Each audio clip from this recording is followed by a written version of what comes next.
keys are to the glory days at the stick. From who's got it better than us to brick by brick.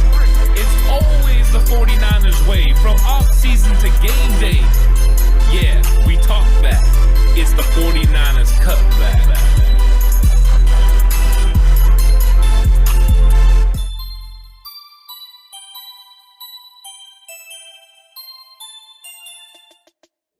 It's 49ers Cutback Podcast time. Coming at you with another one because we have to talk about the tight end position. Because obviously the 49ers are interested in bringing in tight ends. True. Could they be interested in bringing in Zach Ertz? This is a very intriguing topic indeed. Hit that like button right now if you're here early for this video, and that subscribe button if you're coming in late and this is the first time you're seeing us. We love having these conversations with all of you. We love growing this Cutback crew and this community. So make sure you hit that subscribe button. Join that Cutback crew today. Help us get to 1,000 subs. And let's talk about this because Zach Ertz, that situation there in Philadelphia, things haven't been pretty. They haven't been great. They've voided the last 2 years of his contract. He's only got 1 year left now on that deal, and that's this season in which he's owed $12 million. That's a lot of money with them still needing to extend and sign Dallas Goedert. Goedert wants him to be around. He doesn't really want to restructure his deal is what it's sounding like, so it looks like they may have to deal him or cut him. If they do that, they save about $8 million. Actually, it's about $7 million.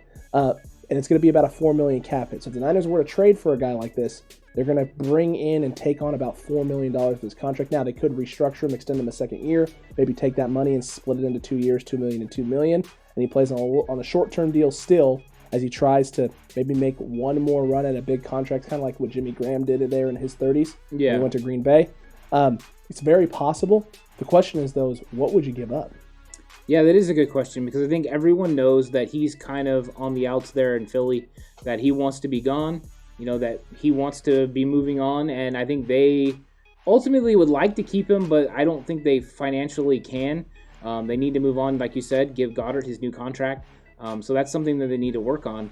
But with Ertz, the thing is the trade. I think if he was cut, this is a definite no-brainer to look at because he could fill a role. He's an instant improvement over Ross Dwelley, which is, right away, if Dwelley becomes your third tight end, your tight end room is set. And I think they are looking for other options and other guys.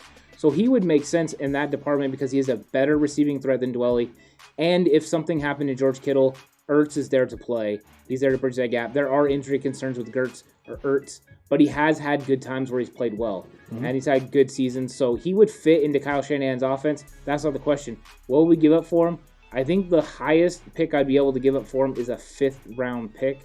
I wouldn't go anywhere near anything else, especially for a 1-year deal, and I would even rather go with a 6 with some sort of performance, escalator. Oh, for the pick? Yeah. Yeah, that I think that would be fair. Yeah. I think, though, if you're going to trade for him, it might take a 4th. And if we're looking at this in terms of the Niners being one of the best 2 teams in the league, that's basically a 5th-round pick. It's close enough. I would prefer it wasn't. I would be 100% go on this if it's a 5th-round pick. And like you said, if he's cut, the Niners have to jump on this. It just makes too much sense for them not to. It's a. I wouldn't say it's necessarily an upgrade over the Jordan Reed role, but it's not a downgrade. No, it's different. It's different. It's a different type of player. And when George Kittle inevitably goes down for a game or two, which is going to happen, you don't lose anything in the receiving aspect in terms of the ability to catch the ball and get open in space.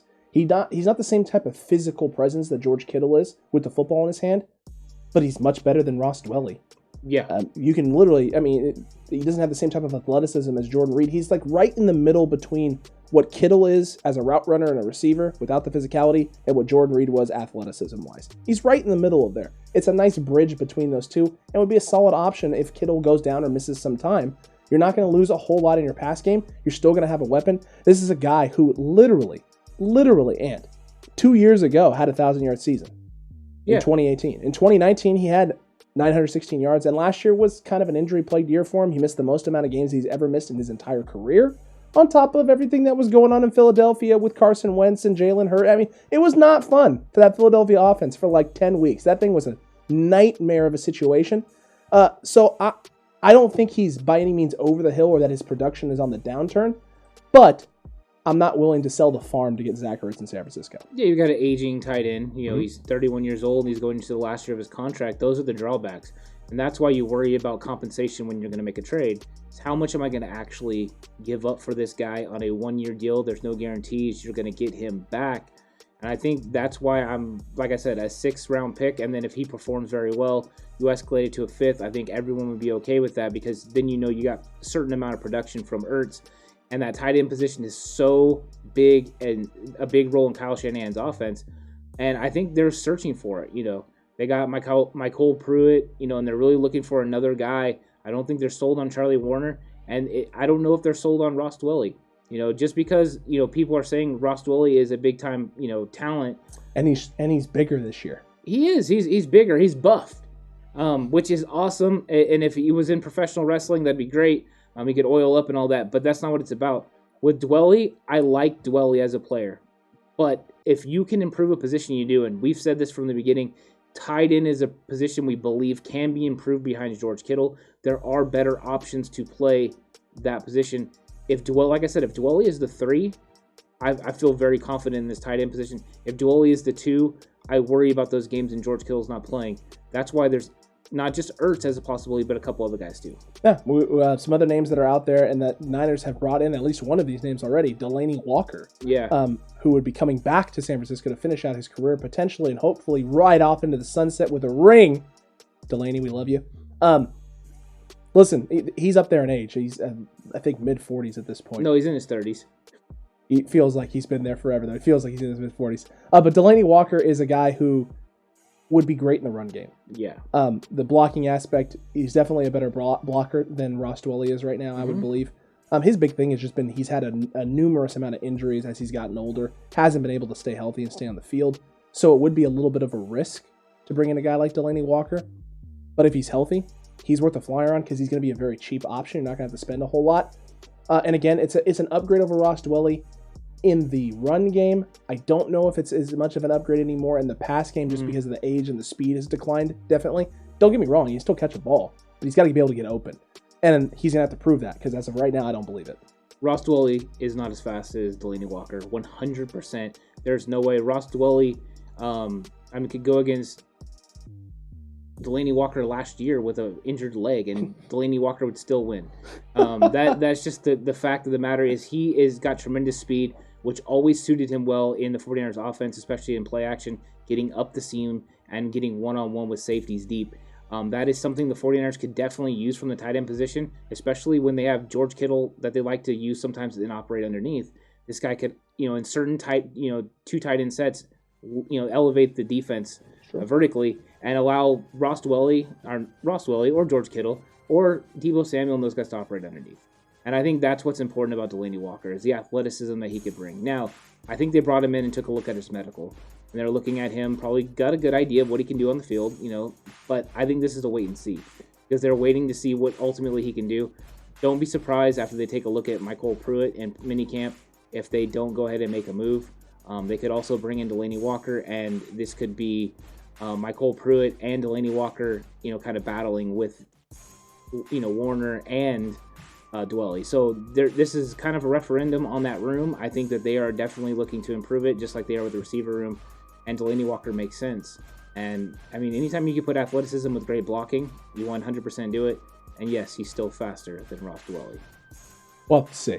We'll have to wait and see. Facheda's chasing him. Okay, Dwelley's getting eaten. Okay, listen, there's a good chance, right? Dwelley doesn't look quick when he's on the field. He just doesn't. He does look buffed, so he's got that going. He's swole. He's swole now, right? He's swole. Another name that has been thrown out a lot, and one that an everyday day oneer in our chat, part of the Cutback crew down there, Jay Ellie, is a big fan of, Mr. Tyler Eifert. Yeah. We talked about this in the live stream and what my feelings are on Mr. Eifert. He doesn't do anything for me in terms of the needle. For a long time, he was considered a top 10 tight end in the league, and I don't know why. He's good, but he gives me Ross Dwelley vibes. Mm-hmm. He doesn't do anything great.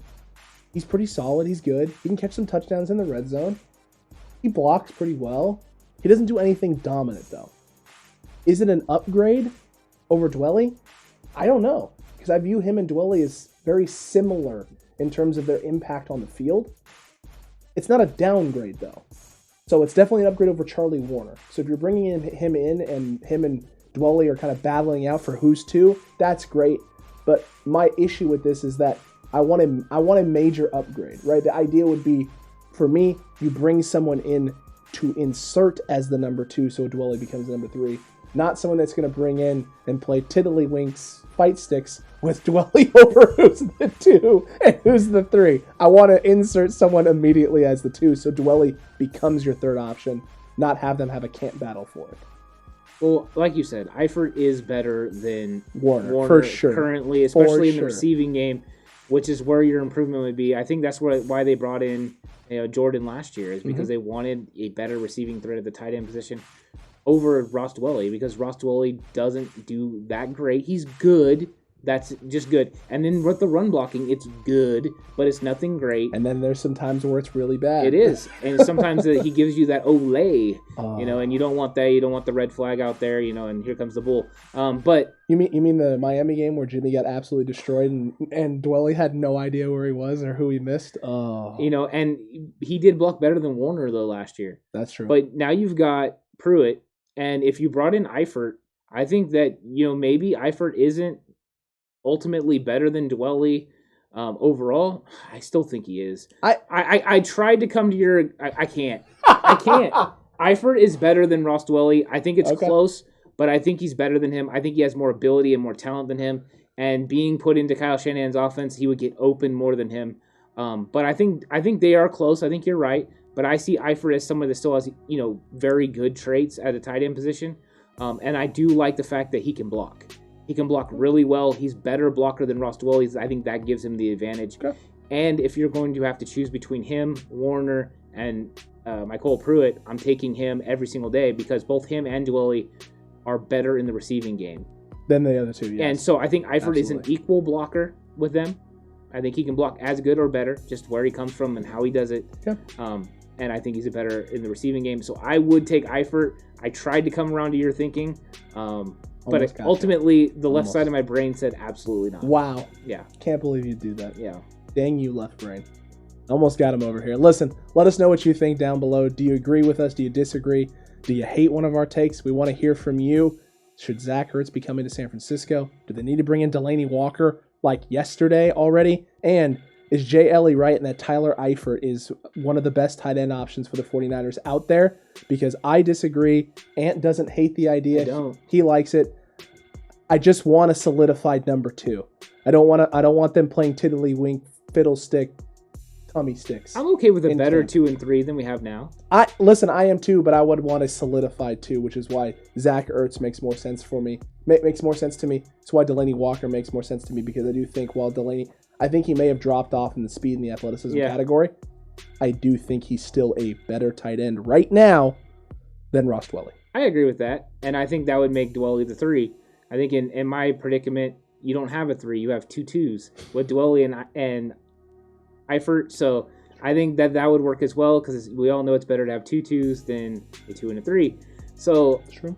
I am curious what everyone else thinks, though, because I think this is a topic that's going to continue to be, talked about, and questions continue to be asked, because Kyle Shanahan and John Lynch are definitely looking at the tight end position, which we've said since we put out the 53-man, and even since the draft, because there were tight ends that we were very high on them bringing in and picking up, and most of them were good blockers, and also one that was a great receiver that ended up going way higher than everyone thought. Yeah, way higher. Kyle and Granson. But I do think it's something they need to look at and something they're going to continue to address. Will it be one of these guys? It could be. And that's why it's definitely good that we looked into it, because all 3 of these guys are potential options. I'm sure there's other guys out there as well, but these are the 3 that definitely jump off the page. Yeah, if we missed anyone, let us know about it down there as well. And while you're down there, don't forget to like, don't forget to share the video, and most importantly, don't forget to subscribe. Become a member of the Cutback crew. Have conversations with Jay Ellie. Have conversations with Monica. Have a lot of fun and laugh it up with Tommy down there and Kenny. We need more. Make sure you like it too with Gary. It's true. You don't want to sleep on the likes, because Gary will find you. Yeah. He knows. He knows how many are here. He knows how many are watching. So make sure you hit that like button specifically for Gary. And until next time, 49ers fans, you stay safe. And remember, the right way is always the 49ers way. And liking the video.